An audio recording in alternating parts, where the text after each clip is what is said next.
చేస్తుంది అని. But how do you react to this sir? Because it's chief minister making an allegation against chief minister. Jaganmohan Reddy గారు మాట్లాడే మాటల్ని సొంత చెల్లి కన్న తల్లి నమ్మడం లేదు. సొంత చిన్నాయనకు జరిగిన పరిస్థితులు, ఆ రాష్ట్రంలో ఉన్న వాతావరణం వాళ్ళ కుటుంబ సభ్యులే చెప్తున్నారు. కన్న తల్లి సొంత చెల్లె విశ్వసించండి, జగన్మోహన్ రెడ్డి గారు ఏది మాట్లాడినా, నా మీద ఎలాంటి ఆరోపణ చేసినా దానికి ఏమాత్రం విలువ లేదు. మిత్రుడు పక్క రాష్ట్ర ముఖ్యమంత్రి జగన్మోహన్ రెడ్డి గారికి నా సూచన, కన్న తల్లి సొంత చెల్లి లేవనెత్తుతున్న ప్రశ్నలకు మీరు సమాధానం ఇవ్వండి.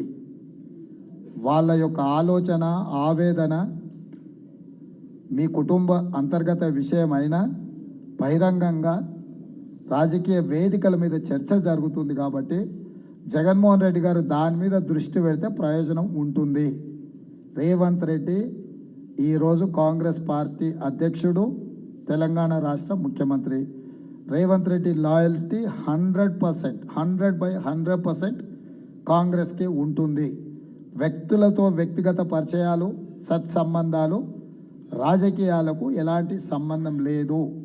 చంద్రబాబు నాయుడు గారి పట్ల నాకు గౌరవం ఉంది కానీ రాజకీయ సంబంధాలు లేవు.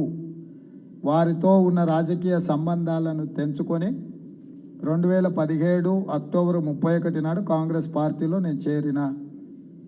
నేను ఇప్పుడు కాంగ్రెస్ పార్టీకి బాధ్యత వహిస్తా. షర్మిల ఆంధ్రప్రదేశ్ కాంగ్రెస్ పార్టీ అధ్యక్షురాలు.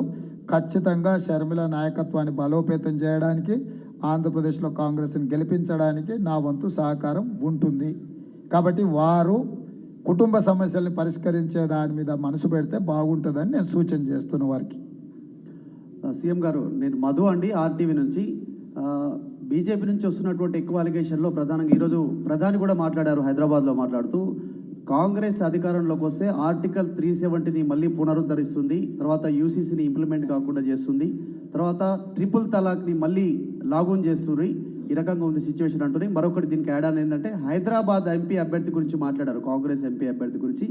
అసదుద్దీన్ ఓవైసీని గెలిపించడానికి బలహీనమైనటువంటి అభ్యర్థిని కాంగ్రెస్ పార్టీ నిల్చోబెట్టింది అనేటువంటిది మాట్లాడు. ఈ రెండింటిపైన ప్లీజ్. మొదట ఎన్నికలకు వద్దాం.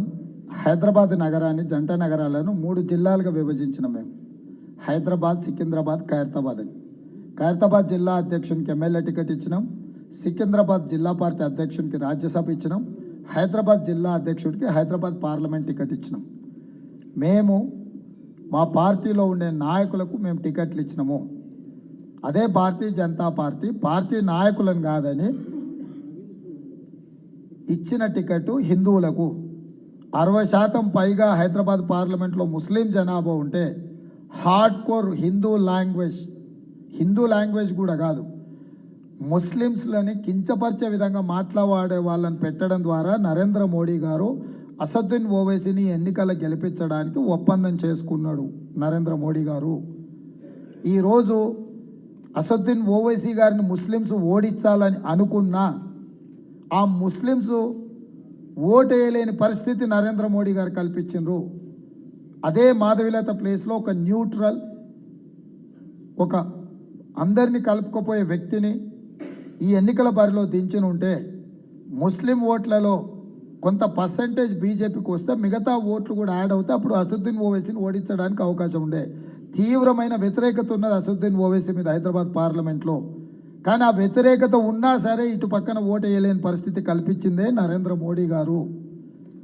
మీరు ముస్లిం ఓట్స్ని కంప్లీట్గా పోలరైజ్ చేసి అట్లాంటి లాంగ్వేజ్ వాడి వాళ్ళకు ఒకవేళ అసదును ఓడగొడదామన్న ఆలోచన ఉన్నా వాళ్ళకి విధి లేని పరిస్థితి కల్పించి అసదుని గెలిపించడానికి నరేంద్ర మోడీ గారు వ్యవహరిస్తున్నారు. కాబట్టి ఇవన్నీ కూడా ప్రజల ముందలు ఉన్నాయి. నరేంద్ర మోడీ గారు మాట్లాడే భాషకు, భావానికి కాలం చెల్లిపోయింది. మోదీ గారు ప్రతిసారి మోదీ గ్యారంటీ అంటున్నాడు. నేను క్లియర్గా చెప్పిన, I have told that Modi గ్యారంటీకి వారంటీ అయిపోయింది. వారంటీ అయిపోయిన మోడీ గారు ఏం చెప్పినా ప్రజలు విశ్వసించరు. मुख्यमंत्री जी एक मेरा सवाल है, क्या वाकई में तेलंगाना में निवेश रोका जा रहा है? क्योंकि आपने एक इंटरव्यू दिया था, क्या प्रमोद प्लीज आपने एक इंटरव्यू दिया था, उसमें आपने कहा था कि टेस्ला को तेलंगाना में इन्वेस्ट करने से रोका गया और गुजरात में उसको फोर्स किया गया। क्या वाकई तेलंगाना में निवेश को रोका जा रहा है? ज़रूर, हर बार जो भी कोई मल्टीनेशनल कंपनी तेलंगाना स्टेट में इन्वेस्टमेंट करने के लिए आए तो केंद्र सरकार खासकर नरेंद्र मोदी जी, अमित भाई ने ये इन्वेस्टमेंट्स गुजरात ले जाने के लिए कोशिश कर रहे हैं। उन लोगों का इरादा एक ही है, जितना भी है गुजरात में इन्वेस्ट करना, स्पिल ओवर कुछ बचे तो हम पकड़ना है।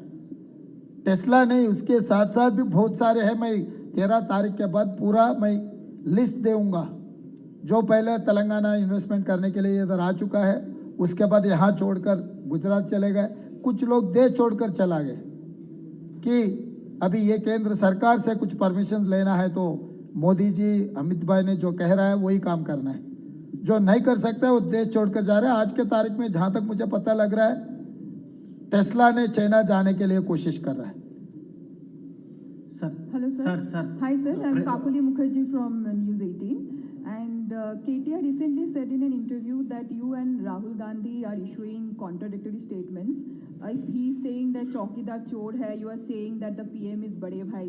If he's saying that Adani is bad, you are inviting Adani into the state. If he's saying that the Gujarat development model does not work, you are saying that it is one to follow. So do you think this will create a confusion in the minds of voters? 3 सवाल उठा है। पहले सवाल को मैं जवाब देना चाहता हूं। पहले सवाल है बड़ा भाई का मसला। India is union of states, तो हर प्रदेश के मुख्यमंत्री को प्रधानमंत्री big brother, he has to behave like a big brother.